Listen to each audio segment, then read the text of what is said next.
यह एक आध्यात्मिक धार्मिक मान्यता पर आधारित प्रेरणात्मक कथा है।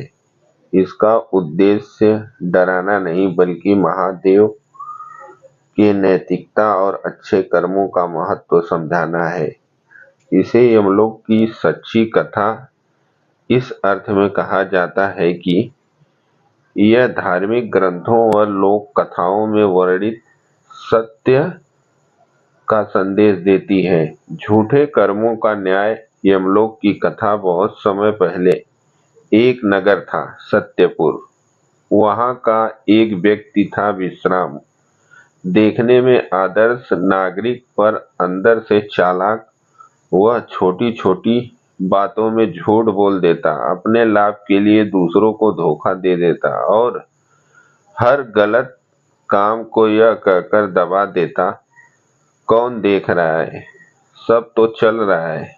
वह सोचता था एक दिन मौत आएगी, बस सब खत्म, कौन सा हिसाब देना है। समय बीता, पैसा, शोहरत, आराम सब मिला, लेकिन घमंड भी बढ़ता गया। एक दिन उसका शरीर बीमार पड़ा और मृत्यु का समय आ पहुंचा।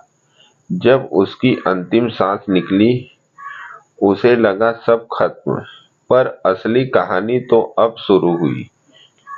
आत्मा की यात्रा। आत्मा जैसे ही शरीर से अलग हुई, एक अजीब सन्नाटा छा गया। सामने अंधेरी राह और उसी राह पर यमदूत प्रकट हुए। उन्होंने दृढ़ स्वर में कहा, चलो, तुम्हें यमलोक ले जाना है, वहां तुम्हारे कर्मों का न्याय होगा। विश्राम घबराया। मैंने कौन सा इतना बड़ा पाप किया है? सब दुनिया करती है, मैंने भी किया है। झूठ तो सब बोलते हैं। यमदूत शांत रहे और उसे लेकर एक विशाल मार्ग से गुजरे। दूर चमकता हुआ स्वर्णिम प्रकाश दिखाई दिया। वह था धर्म सभा, जहां यमराज न्याय करते थे। विश्वास विशाल सभा में एक ओर दिव्य तेज से भरे चित्रगुप्त, जिनके पास हर जन्म का हिसाब लिखा था। दूसरी ओर बैठा था धर्मराज यम, शांत, गंभीर, न्यायप्रिय। यमराज बोले, मानव, यहाँ कोई पद, पैसा, ऊंच नीच काम नहीं आती। यहाँ सिर्फ कर्म बोलते हैं। बताओ, तुम्हें क्या लगता है तुम कौन से कर्म लेकर आए हो? विश्वास ने हिम्मत दिखाने की कोशिश की। मैंने किसी की हत्या नहीं की, कोई बड़ा अपराध नहीं किया, बस कभी कभार झूठ और अपने फायदे के लिए थोड़ी चालाकी। यह तो सब करते हैं। चित्रगुप्त मुस्कुराए। उन्होंने अपना ग्रंथ खोला। हर पन्ने पर विश्वास के झूठ दर्ज थे। जब किसी को धोखा देकर फायदा लिया, जब गवाही में झूठ बोला, जब झूठ बोलकर किसी की मेहनत छीन ली, जब विश्वास तोड़ा और मुस्कुराकर कह दिया मजाक था।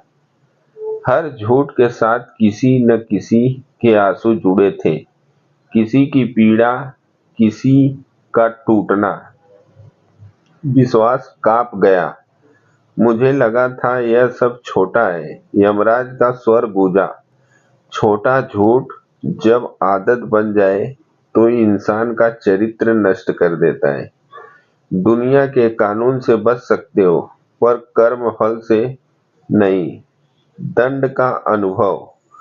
विश्राम को एक मैदान में ले जाया गया। वहां दो रास्ते थे, एक उज्जवल, शांत, दिव्य, दूसरा कटीला, अंधेरा, जलते हुए पछतावे का मार्ग। आवाज आई, जो सत्य के मार्ग पर चलता है वह प्रकाश पाता है, और जो झूठ, छल, कपट में जीवन बिताता है उसे पहले अपने कर्मों का भार ढोना पड़ता है। विश्राम को उसी अंधेरे मार्ग पर चलना पड़ा। जैसे जैसे वह चलता, उसके बोले हुए झूठ उसके सामने जीवित होकर लौट आते। किसी का टूटा हुआ विश्वास, आवाज बनकर कहता, तुमने मुझे धोखा दिया है। किसी की रोती हुई आंखें सामने आ जाती, तुम्हारे झूठ ने मेरी तकदीर बदल दी। वह चिल्लाता, मुझे माफ कर दो, मुझे नहीं पता था। पर उत्तर मिलता, जब जिंदा था तब क्यों नहीं सोचा। अहंकार से तू भरे मन को सत्य तब याद आता है जब देर हो चुकी होती है। यह दंड कोई शारीरिक यातना नहीं था, सबसे बड़ा दंड था पछतावे की आग। मन जलता रहा, आत्मा तड़पती रही।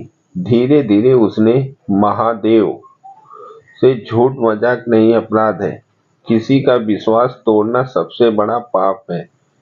जब उसका अहंकार टूट गया, मन नम्र हो गया, पश्चाताप सच्चा हो गया, तब यमराज बोले, अब आत्मा अपनी अगली यात्रा में जाएगी। पर अब उसे सिखाया गया है, सत्य से बड़ा कोई धर्म नहीं। यह कथा हमें यह शिक्षा देती है, कर्मों का लेखा कभी नहीं मिटता। झूठ चाहे छोटा हो, पर उसका परिणाम बहुत बड़ा होता है। सच्चाई और चरित्र ही आत्मा की असली पूंजी है। भगवान धर्मराज या जीवन का नियम, नाम कोई भी दो, कर्म का न्याय निश्चित है।